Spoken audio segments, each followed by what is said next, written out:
Hello everyone. Today's new chapter is sixth chapter. Chapter name is algebraic expression. ठीक है.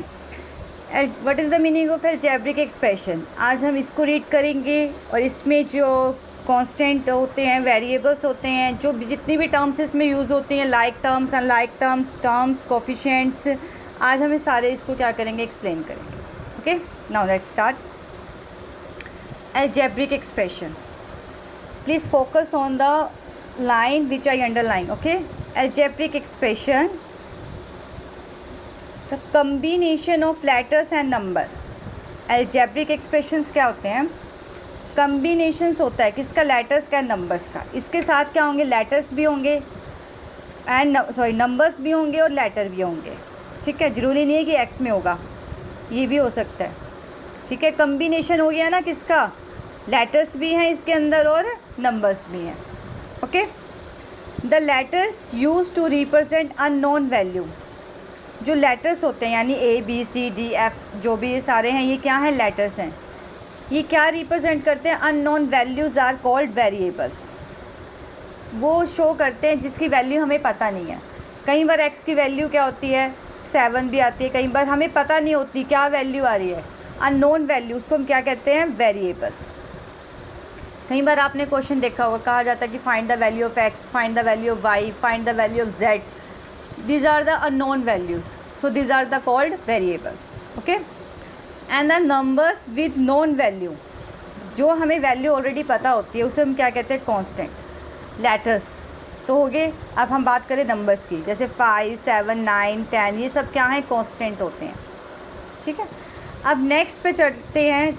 ये देखो, the expressions formed by combination of variables and constant. ठीक है, combination किसका बन गया, वेरिएबल्स का, और कांस्टेंट का क्या बनता है, कम्बिनेशन यूजिंग मैथमेटिकल ऑपरेशंस. ये नहीं कि सिर्फ आपने ये लिख दिया बन गया, नहीं, साथ में हमें क्या करना होता है, इसके ऑपरेशंस को भी यूज़ करने होते हैं. ऑपरेशंस क्या होते हैं, एडिशन, सब्ट्रैक्शन, मल्टीप्लिकेशन, डिवीज़न. इसे तब जाके अलजेब्रिक एक्सप्रेशन बनता है. अगर आप इसे खाली लिखोगे ये बन गई टर्म. अगर आप इसे खाली लिखोगे ये बन गई टर्म. अगर मैं 7x के साथ प्लस का 8y भी लिख देती हूँ, ये बन गई अलजेब्रिक एक्सप्रेशन. ठीक है, ये क्या होती हैं, लेटर्स, सॉरी ये होते हैं नंबर्स, ये होते हैं लेटर्स, और इसके क्या हैं, कम्बिनेशंस हैं. ठीक है, इसे हम क्या कहते हैं, वेरिएबल्स. इसे क्या कहते हैं, वेरिएबल्स, और ये क्या होते हैं, कांस्टेंट.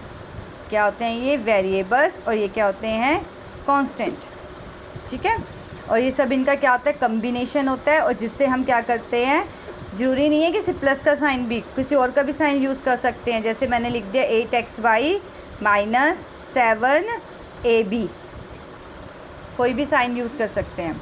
ओके, जैसे फॉर एग्जांपल देखो, हाँ इसकी डिग्री भी कुछ भी हो सकती है. जैसे इन्होंने स्क्वायर 2 टाइम्स लिखी हुई है, प्लस 3x, देखो प्लस का साइन भी यूज़ किया, माइनस का भी किया है. यहाँ पे भी 7x माइनस 5y, ये देखो square root x cube plus 3x square, algebraic expression. ये सारे अलजेब्रिक एक्सप्रेशन हैं. Okay, now next is terms and coefficient.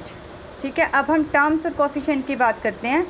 अब टर्म्स और कोफिशिएंट क्या होते हैं, अलजेब्रिक एक्सप्रेशंस में टर्म्स एंड कोफिशिएंट्स क्या होते हैं. पहले अलजेब्रिक एक्सप्रेशन का एग्जांपल लेते हैं. ठीक है, ये अलजेब्रिक एक्सप्रेशन का ही मैंने क्या ले लिया, एग्जांपल ले लिया. ये एक अलजेब्रिक एक्सप्रेशन है ना.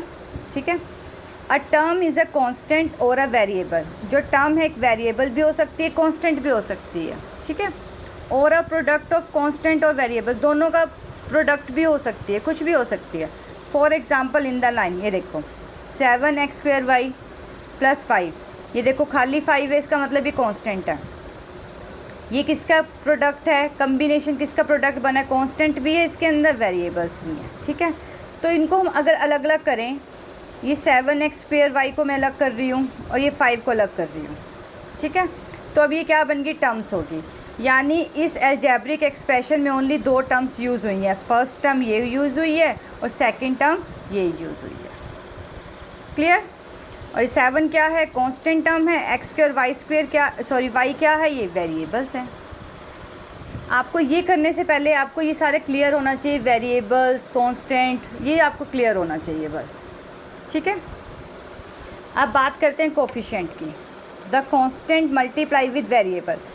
अब यहाँ पे हमने देखो एक एग्जांपल लिया था 7x² y + 5, ठीक है। कांस्टेंट कभी भी कोफिशिएंट में नहीं आता, ठीक है। कोफिशिएंट में कभी भी कांस्टेंट टर्म नहीं आएगी, कोफिशिएंट में जो वेरिएबल्स के साथ कांस्टेंट टर्म होएगी वो आएगी। अब इसका कोफिशिएंट क्या आएगा, ओनली 7, ठीक है। अगर मैं कहूँगी what is the coefficient of x² का कोफिशिएंट बताओ, तो आप क्या कहोगे, 7 और y है, ठीक है। वो आपको जब आप सम करोगे तो आपको क्लियर हो जाएगा। अब बात करते हैं लाइक एंड अनलाइक टर्म्स की। इसमें क्या होते हैं, जो सेम वेरिएबल्स होते हैं, वेरिएबल्स क्या अभी बताए थे मैंने, x y z a b c, ठीक है। ये सब क्या होते हैं, वेरिएबल्स। इनकी पावर भी सेम होनी चाहिए। अगर मान लो मैं आप एक अलजेब्रिक एक्सप्रेशन का मैं एग्जांपल ले रही हूँ, मैंने लिखा 3xy और मैंने यहाँ पे लिखा 4xy और मैं यहाँ पे लिख रही हूँ 7x² y, ठीक है। अब मैं कह रही हूँ इन दोनों में से मुझे बताओ ये लाइक कौन सा है। आप कहोगे मैम इसमें भी xy है, इसमें भी xy है, ये भी xy है, तो सारे सेम है। नहीं, हाँ, उनकी पावर भी सेम होनी चाहिए। इसकी पावर देखो, ये xy है, ये xy है, ये दोनों सेम होंगे, लेकिन ये सेम नहीं होगा क्योंकि यहाँ पे x² आ गया। बिल्कुल सेम होने चाहिए, बिल्कुल सेम, क्लियर। और अनलाइक क्या होते हैं, अनलाइक जैसे ये हो गया अनलाइक, ये इसके जैसा मैच नहीं कर रहा, तो ये क्या हो गया, ये अनलाइक हो गया, ठीक है।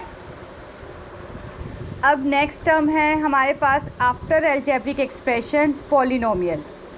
पॉलिनोमियल, ठीक है। अब पॉलिनोमियल क्या है, अलजेब्रिक एक्सप्रेशन ही होते हैं, लेकिन इसमें कुछ रिस्ट्रिक्शंस होती हैं। क्या रिस्ट्रिक्शंस हैं, ये देखो, N algebraic expression with non zero coefficient. Non zero coefficient का मतलब होता है कि कोई ना कोई नंबर होना चाहिए, ठीक है।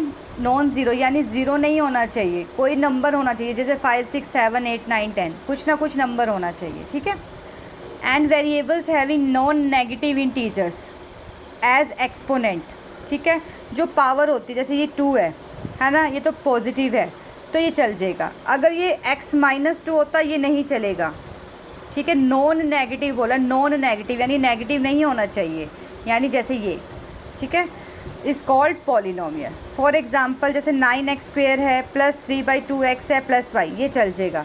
देखो इसमें कोई नेगेटिव एक्सपोनेंट भी नहीं है ना, इसमें कोई नॉन ज़ीरो कोफिशिएंट्स भी नहीं है। देखो इसका कोफिशिएंट क्या है, 9 है, इसका कोफिशिएंट ये है, इसका कोफिशिएंट कुछ नहीं है, तो 1 तो मानना ही जाएगा, ठीक है। अभी देखो एक और एग्जांपल दिया है, ये नहीं आएगा, इज़ नॉट अ पॉलिनोमियल। क्यों नहीं है ये पॉलिनोमियल, चेक करो, ये पॉजिटिव, ये देखो ये 2y अपॉन में नहीं आना चाहिए। 2 आ जाता कोई दिक्कत नहीं है, 2 आ जाता कोई दिक्कत नहीं है, लेकिन जो वेरिएबल पार्ट है ना, वेरिएबल पार्ट, ये अपॉन में नहीं आना चाहिए, ठीक है। तो इसकी वजह से क्या है, क्योंकि अगर ये y ऊपर गया, ये y ऊपर गया तो ये माइनस का बन जाएगा, इसलिए ये क्या है, पॉलिनोमियल नहीं आएगा, क्योंकि वेरिएबल पार्ट नीचे नहीं आना चाहिए, अपॉन में आया, इसका मतलब वो नेगेटिव बन गया, ठीक है। अब इसके कुछ पार्ट्स हैं पॉलिनोमियल के, ठीक है। ये 3 टाइप्स के होते हैं, एक होता है मोनोमियल, बाइनोमियल, ट्राइनोमियल, ठीक है। मोनोमियल क्या होते हैं, आज पॉलिनोमियल कंटेनिंग ओनली 1 टर्म, जिसमें सिर्फ एक टर्म आएगी, जैसे एक टर्म आई है देखो, जिसमें कोई भी प्लस माइनस का साइन यूज़ नहीं होता, जिसमें कोई भी प्लस माइनस का साइन यूज़ नहीं होगा, वो क्या होगी, मोनोमियल, क्योंकि इसमें सिंगल टर्म आ रही है, ठीक है। बाइनोमियल जिसमें क्या आएंगी, 2 आएंगी, 2 अनलाइक टर्म्स, 2 अनलाइक यानी एक जैसी नहीं होनी चाहिए, अलग अलग होनी चाहिए, ठीक है। जैसे देखो 16x + 4y 2 टर्म्स हैं। अनदर एग्जांपल देखो, इसमें भी 2 टर्म्स अलग अलग हैं, इसमें भी 2 टर्म्स अलग अलग हैं, ठीक है। तो ये बाइनोमियल्स हो। अब ट्राइनोमियल क्या है, पॉलिनोमियल कंटेनिंग 3 अनलाइक टर्म्स। अब 3 अनलाइक टर्म्स होनी चाहिए, ये देखो तीनों अलग अलग हैं, ये ऐसी ट्राइनोमियल हो गया, ये भी तीनों अलग अलग है, ये क्या होगी, ट्राइनोमियल्स होगी, ठीक है। अब हम आगे इसके जो करेंगे वो एक्सरसाइज स्टार्ट करेंगे।